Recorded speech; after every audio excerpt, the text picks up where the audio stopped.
This channel does not promote any violent, harmful, or illegal activities. All content provided by this channel is meant for an educational purpose only.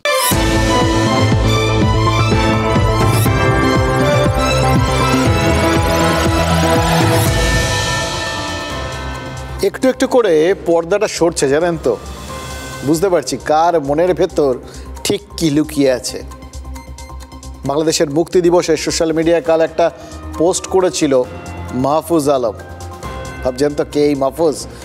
কেউ তো নিশ্চয়, কেউ শুধু না, কেউ কেটা, নাহলে তার কথা রাত 9টায় আর বলতে বসলাম কেন। আগে জানিয়ে দিই মাহফুজ কাল কি পোস্ট করেছে। মাহফুজের পোস্টে যে সরাসরি বার্তাটা দেওয়া হয়েছে না, সেটা কিন্তু অত্যন্ত গুরুত্বপূর্ণ।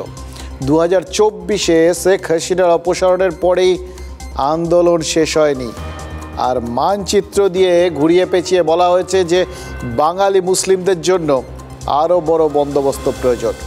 সেই মানচিত্রে পশ্চিমবঙ্গ আর উত্তর পূর্বাঞ্চলকে রাখা হয়েছে এক মানচিত্রের বিরুদ্ধে একসঙ্গে। খুব ইঙ্গিতবাহী। শুধু তাই নয়, 1946-এ কলকাতা গণহত্যার খলনায়ক হুসেন সৈয়দ সোহরাওয়ার্দীর নামও তো এই পোস্টে উল্লেখ করেছে মাহফুজ। সেই সোহরাওয়ার্দী মনে পড়ছে? শেখ মুজিবুর রহমানের রাজনৈতিক গুরু ছিলেন, অবিভক্ত পাকিস্তানের প্রধানমন্ত্রীও ছিলেন। তিনি অখণ্ড বাংলা চাইতেন, যার হাতে শেষ পর্যন্ত ওই 46-এর দাঙ্গার রক্ত লেগেছিল। বুঝতে পারছেন? যার হাতে ওই রকম দাঙ্গার রক্ত লেগে রয়েছে, তার নামটা কতটা কৌশলে ব্যবহার করেছে মাহফুজ। কে সে? এবার তো ভাবছেন এত কথা বললাম, এবার তার পরিচয়টা শুনুন। মাহফুজ আলম সেই ব্যক্তি যাকে আমেরিকার ওই ক্লিন্টন গ্লোবাল ইনিশিয়েটিভের সভায় স্টেজে তুলেছিলেন মোহাম্মদ ইউনূস এবং দাবি করেছিলেন শেখ হাসিনাকে সরাতে আন্দোলনের নামে যে রক্তক্ষয়ী নাটকটা হয়েছে তার প্ল্যানিং এই মাহফুজ আলমের। সেই পেছন থেকে পুরোটা পরিচালনা করেছে, এবং শুধু পরিকল্পনা, এমন পোক্ত পরিকল্পনা যে শেখ হাসিনার সরকার কিছু টেরই পায়নি। এরকম কেউ যদি সোশ্যাল মিডিয়ায় কিছু পোস্ট করে 2 ঘন্টার মধ্যে তা তুলে নেয়, তাহলে তো সন্দেহ হবেই ফেলেই ছিল কেন, তুলেই নিল কেন, নাকি বার্তাটা যেখানে যেখানে পৌঁছানোর সেটা পৌঁছে গেছে বলেই তুলে নিল। কারণ সে নিজে তো এখন এই যে অন্তর্বর্তীকালীন সরকার, তারই একটা অংশ। এবার তলায় তলায় তারা ট্র্যাকও কিন্তু শুরু করে দিয়েছে, বিশ্বের বিভিন্ন দেশের সঙ্গেই চলছে, ভারতও বাদ নেই। অর্থাৎ সামনাসামনি বন্ধুত্বের একটা ভান তো রাখতে হচ্ছে, কারণ নয়তো বিশ্বজুড়ে চাপটা বাড়ছে। আর তলায় তলায় মনের ভাব, এই বার্তাগুলো আর ওই মানচিত্রটা। দেখুন, আরবি শব্দ মাহফুজের অর্থ হচ্ছে নিরাপদ আর নিরাপত্তা, কিন্তু এই মাহফুজের এই পোস্ট, এটা তো আমাদের নিরাপত্তার পক্ষে একটা কুইঙ্গিতবাহী। খেয়াল করে দেখুন, শেখ হাসিনা ভারতে চলে আসার পর মোহাম্মদ ইউনূস প্যারিস থেকে যে সাক্ষাৎকার দিয়েছিলেন, তাতেও তো পশ্চিমবঙ্গ এবং উত্তর পূর্বাঞ্চলকে নিয়ে হুঁশিয়ারি ছিল। মানে গোটা বিষয়টা হঠাৎ করে আসেনি, সব একটা সুতোয় বাঁধা। আরও আছে, সুতোয় টান দিলে আরও অনেকে বেরোবে, যেরকম জামাত আর ওই জামাতুল মুজাহিদিন বাংলা, আল কায়দার এশিয়া শাখা, আনসারুল বাংলা, এগুলো সব জঙ্গি গোষ্ঠী। এই সব কটা জঙ্গি গোষ্ঠীও তো এই বাঙালি মুসলিমদের রাষ্ট্রের এই মানচিত্রের কথা বলেন। তার মানে একটা সাপ তার ফনা তুলেই রেখেছে, আমরা সামান্য অসতর্ক হলেই ছোবল মারবে। যতক্ষণ পর্যন্ত আমি ক্লিয়ারেন্স না দেবো, পুলিশ কিন্তু উইথড্র করবে না। 12,000-এর বেশি পুলিশ এর জন্য ডিপ্লয় করা হয়েছে। এবারটা আমি আর আলোচনা করছি না এখানে, আপনারা জানেন কিছুটা জায়গা ভালনারেবল আছে, সুতরাং we must watch specially the navy, the coastal guard, the port and our police, IB, SB all together to keep vigilance so that nothing unfortunate can happen. We have to be very careful, very quietly. আমাদের watch tower বেশি করে বানাতে হবে, যাতে এপার থেকে ওপার দেখা যায়, ওপার থেকে এপার দেখা যায়। ওপারে তো আপনি যেতে পারছেন না, আপনাকে যতটা আপনার বর্ডার পর্যন্ত আপনি দেখতে পারেন, এগুলো সব নজর রাখতে হবে। সুতরাং বুঝতে পারছেন যে কিসের জন্য বক্তব্য রাখতে গিয়ে মুখ্যমন্ত্রীর মনের ভেতর কিসের কথাটা ঘুরছে। উনি তো বসেছিলেন গঙ্গাসাগর মেলার আয়োজন নিয়ে সবাইকে জানাতে ঠিক কী কী ব্যবস্থা করা হয়েছে, কিন্তু মনের মধ্যে কি চলছে, জাতীয় নিরাপত্তার বিষয়টা ভাবাচ্ছে মুখ্যমন্ত্রীকে, ওপারের বিষয়টা ভাবাচ্ছে। পুলিশকে মেলা শেষ হওয়ার পরেও তাই থেকে যেতে বলেছেন তিনি।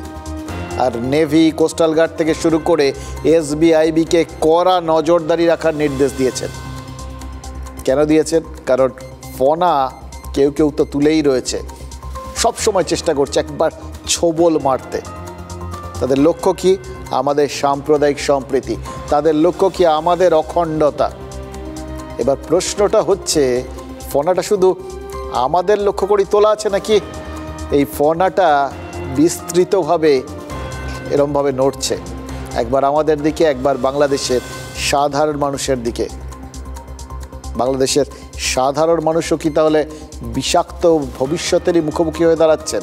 আজ বাংলাদেশ হাইকোর্টের রায় কি ওই বিষধর সাপকে আরও একটা বিষদাঁত উপহার দিল? এটা নিয়ে কয়েকটা কথা ভাবাও দরকার, বলাও দরকার, কারণ এই কথাগুলো আজ সত্যি বলছি না বললেই নয়।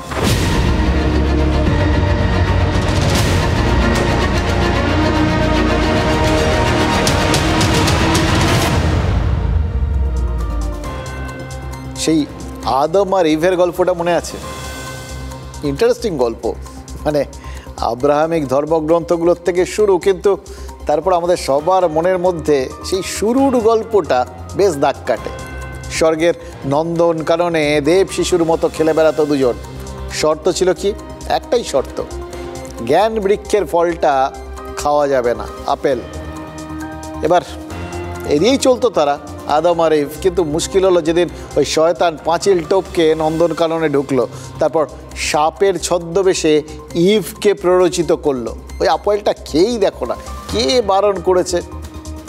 আলটিমেটলি ইভ আপেল খেলো, আদমকেও খাওয়ালো, আর শর্ত ভঙ্গ করায় ঈশ্বর তাদের স্বর্গ থেকে তাড়িয়ে দিল। এবার এটা ভালো, স্বর্গ থেকে মরতে এসছেন বলেই না আজকে আমরা সবাই খেলে বেড়াচ্ছি মস্তের নন্দনকাননে। কিন্তু বাংলাদেশের মানুষজন তারা এখন খেলে বেড়াতে গিয়ে কি ভাবছেন? নর্মাল করছে আমাদের, মানে মধ্যবিত্তদের রেগুলারের খেলে বেড়ানোর জায়গা কোনটা? হ্যাঁ, জানেন আপনারা, আমাদের নন্দনকানন বাজার প্রত্যেক দিন যেতে হয়।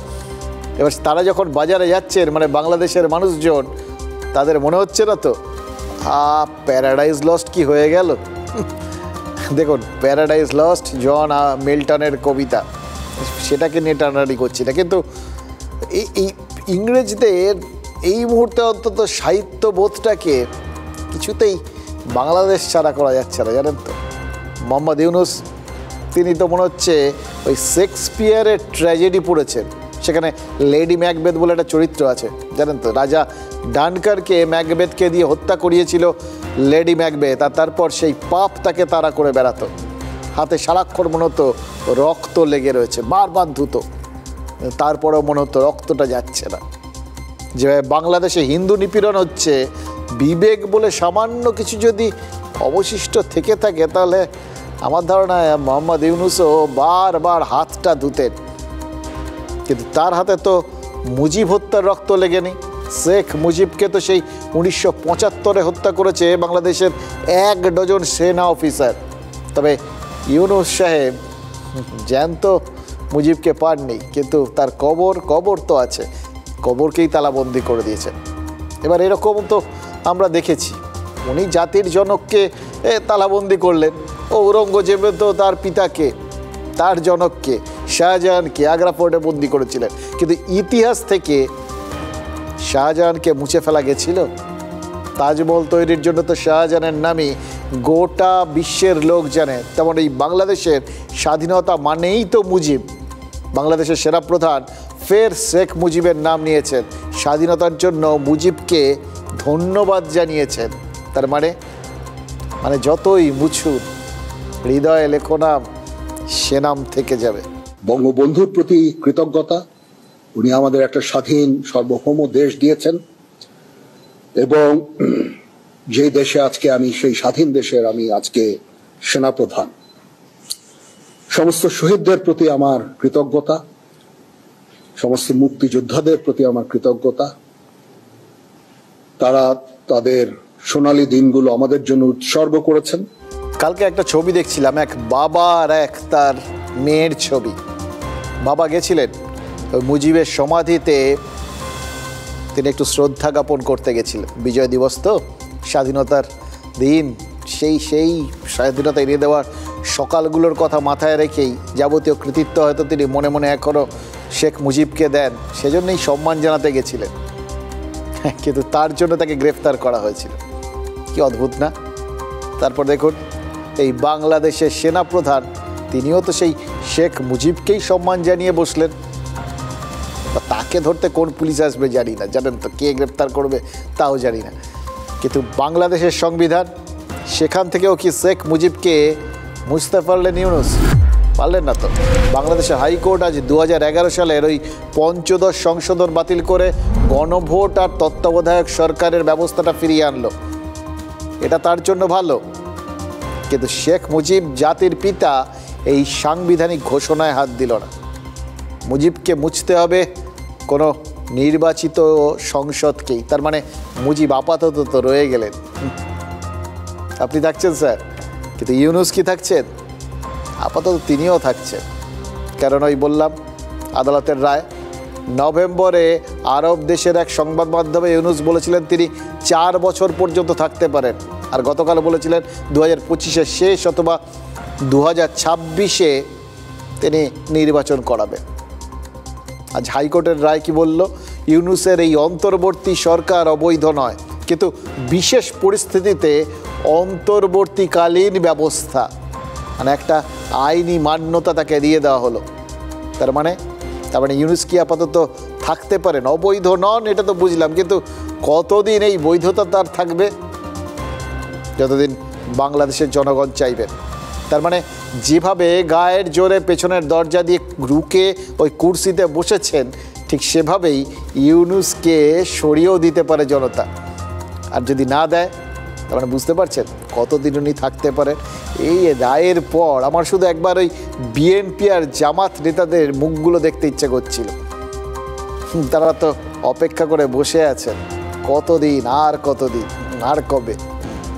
ইউনূসের থাকার না থাকা নিয়ে কোর্ট যে এই উদাসীনতা দেখালো, এতে কিন্তু বিরাট বিরাট খুশির খবর ইউনূসের জন্য। তাকে দেখে মনে হচ্ছিল বয়স হয়েছে, কিন্তু শেষ বেলায় পড়ে পাওয়া 14 আনার মতো এই একটা সরকারি শীর্ষস্থান এটা তিনি পুরোদস্তুর উপভোগ করছেন। কারণ ইউনূসের এই থাকার ব্যাপারে অন্তত কোনো বেআইনি বলে অন্তত কেউ চাপ দিতে পারবেন না, এটা তো আদালত ঠিক করে দিয়েছে। কিন্তু ইউনূস ভোট করাতে পারবেন না, কারণ ভোটের আগে তদারকি সরকার তৈরি করতে হবে। আর সেই সরকারের তত্ত্বাবধানে 90 দিনের মধ্যে ভোট হবে, এটাও তো বলে দেওয়া হয়েছে। তখন ইউনূস কোথায় থাকবেন? এটাও তো খুব ইন্টারেস্টিং সম্ভাবনা। দুটো সম্ভাবনা, এক, তিনি প্যারিসে ফিরে যাবেন, কারণ বাংলাদেশের মাটি আর বাংলাদেশের বাজার দর এই দুটো যেভাবে উত্তপ্ত হচ্ছে, তাতে সরকারের বাইরে থেকে ইউনূসের পক্ষে অন্তত এই বাংলার মাটিতে বোধহয় নিরাপদ থাকা সম্ভব নাও হতে পারে। তাকে দিল্লি আসতে হবে অথবা প্যারিসেই ফিরে যেতে হবে। এবার দিল্লির সঙ্গে তিনি যে মানে সদ্ভাব বজায় রেখেছেন, তাতে অত সহজে দিল্লির রাস্তা ধরবেন বলে তো মনে হয় না। পড়ে রইল প্যারিস।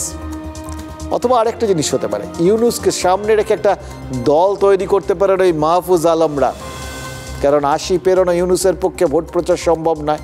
আর একা তো তিনি কিছু করতে পারবেন না, সঙ্গে তো লোক লাগবে তাদের যারা তার মতো সমমানসিকতা সম্পন্ন। মাহফুজ আলমদের মানসিকতা, এটা তো নিশ্চয়ই তার মনের মতোই একটা ব্যাপার। কারণ যেভাবে তিনি ওই আমেরিকায় গিয়ে তাদের ঠেলে সামনে পাঠিয়েছিলেন, পিঠ চাপড়েছিলেন সবার সামনে, তাতে তো মনে হচ্ছে মনের মিলটা ভালোই আছে। তো এদের নিয়ে রসে বসে থাকবেন আর কি। আর প্রশ্ন হচ্ছে, ততদিন তার মানে ইউনূস থাকতেই পারেন যদি বাংলাদেশের মানুষ চান। হাইকোর্টের কোনো বাধা নেই, কিন্তু তার টিকে থাকাটা বেশ কয়েকটা পরিস্থিতির শর্তাধীন হয়ে গেল, যার একটাও মোহাম্মদ ইউনূসের হাতে নেই। বর্তমান প্রফেসর ইউনূসের নেতৃত্বাধীন অন্তর্বর্তীকালীন সরকার, এটার গঠনের ভিত্তি পরিপ্রেক্ষিত সম্পূর্ণ ভিন্ন, জনগণের ইচ্ছা এবং চাহিদা সেটা অনুযায়ী এটা নির্ধারিত হয়। ইন্টারিম গভর্নমেন্ট যদি for the greater interest of the people of the country, দেশের জন্য মানুষের জন্য যদি করে থাকে, তাহলে তারা ভালো, তাদের ভালো, উদ্দেশ্য ভালো, তাদের উদ্দেশ্য ভালো বিদায় তারা কাজ করে যেতে পারবে। আমরা এটাকে ওয়েলকাম করব না কেন?